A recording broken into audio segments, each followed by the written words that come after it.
नमस्कार, स्वागत है आपका हिस्ट्री टेल्स की एक नई सीरीज पर। ये सीरीज है धर्मचक्र सम्राट अशोक के जीवन की गाथा। एक ऐसा राजा जिसने अपराजय हिंदुस्तान बनाया, एक ऐसा राजा जिसने अखंड भारत बनाया, एक ऐसा राजा जिसने अटक से लेकर कटक तक शासन किया, एक ऐसा राजा जिसने अपना दबदबा पूरे भारत पर बना के रखा। आज हम इस सीरीज में उसी अशोक की कहानी जानेंगे, तो चलिए शुरू करते हैं।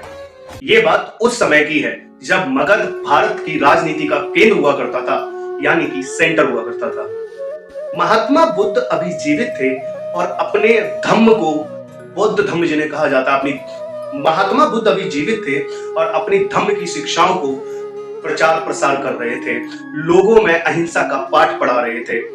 ऐसे में महात्मा बुद्ध अब एक दिन राजगृह यानी कि राजगीर की तरफ अपने प्रिय शिष्य आनंद के साथ निकले। मार्ग में जाते हुए उन्हें दो बालक दिखाई पड़े।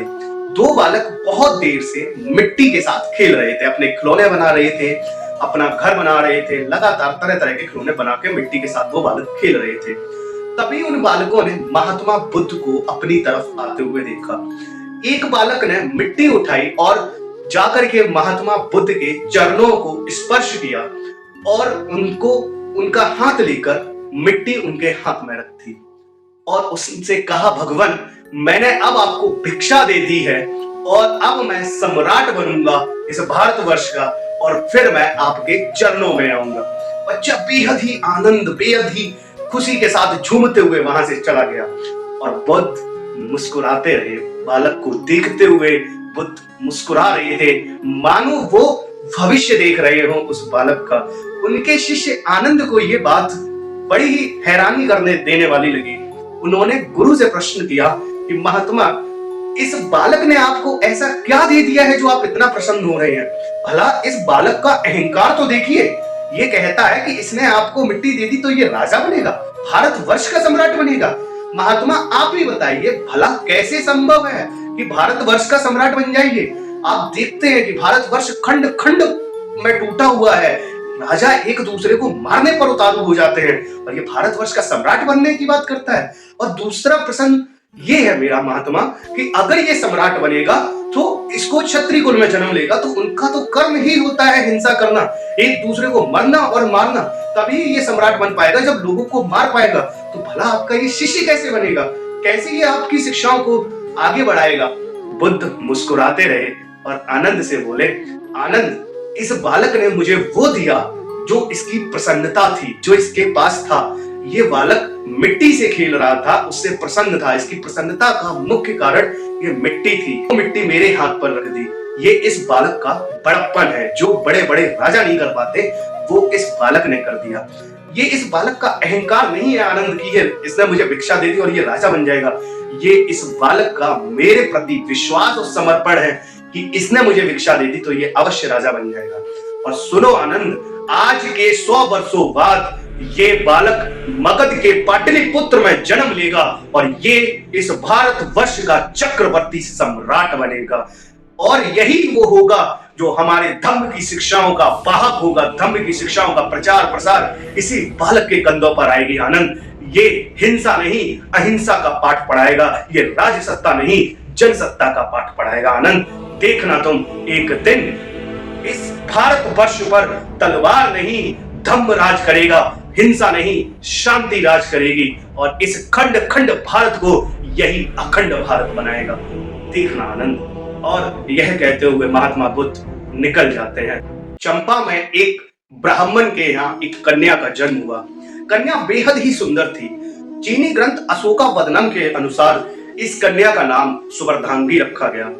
इस सुवर्धांगी के पिता को किसी ब्राह्मण ने बताया कि आपकी पुत्री तो साम्राज्ञी बनने के लिए पैदा हुई है, आपकी पुत्री तो महारानी बनेगी। पिता बड़े ही प्रसन्न हुए, बड़े ही खुश हुए और अपनी उस पुत्री सुवर्धांगी का प्यार से लालन पालन करने लगे। समय बीतता गया, सुवर्धांगी जवान हो गई। एक दिन सुवर्धांगी के पिता उसको लेकर पाटलिपुत्र आए और उसको तब के सम्राट बिंदुसार को सौंप दिया। सम्राट ने सुवर्धांगी को अपने दासी खाने में भिजवा दिया जहां पर दासियां रहती थी और सुवर्धांगी वहां पर और दासियों के साथ रहने लगी। सुवर्धांगी बेहद ही सुंदर थी बहुत ही प्रतिभावान और बहुत ही सकुशल संपन्न नारी थी। यह देखकर बहुत सारे जो दासियां थी आसपास की, वो उससे बड़ा चिढ़ा करती थी, जेलिसी फील करती थी। ऐसे में उन्होंने सबसे जो कमजोर काम होता है, सबसे बेकार जो काम कहा जाता था, निम्न स्तर का काम होता था, दाढ़ी बनाना और बाल काटना, यह काम सुभद्रांगी को दिया। सुभद्रांगी बहुत ही जल्द इसमें भी पारंगत हो गई और सम्राट बिंदुसार जब आते तो वो सुभद्रांगी उन्हीं सम्राट बिंदुसार की दाढ़ी को साफ करती, उनको काटती और उनके बाल वगैरह को काटना और धोना सारा काम वही करती। एक दिन सम्राट बड़े ही अच्छे मूड में थे, प्रसन्न थे, तो उन्होंने कहा कि सुभद्रांगी, तुमने मेरी बहुत सेवा की है, मैं तुम्हें वचन देता हूं कि मैं तुम्हारी एक इच्छा जरूर पूरी करूंगा। तो सुभद्रांगी ने कहा, महाराज आप मेरी इच्छा पूरी नहीं कर पाएंगे। तो सम्राट बिंदुसार बेहद ही क्रोध में रहने वाले व्यक्ति, एकदम क्षत्रिय व्यक्ति, तो बेहद ही क्रोध में बोले कि मैं एक क्षत्रिय हूं और क्षत्रिय का वचन कभी भी झूठा नहीं जाता है, आप बताएं आपकी क्या इच्छा है। तो सुभद्रांगी ने कहा, महाराज मैं आपसे विवाह करना चाहती हूँ। अब सम्राट बिंदुसार के काटो तो खून नहीं।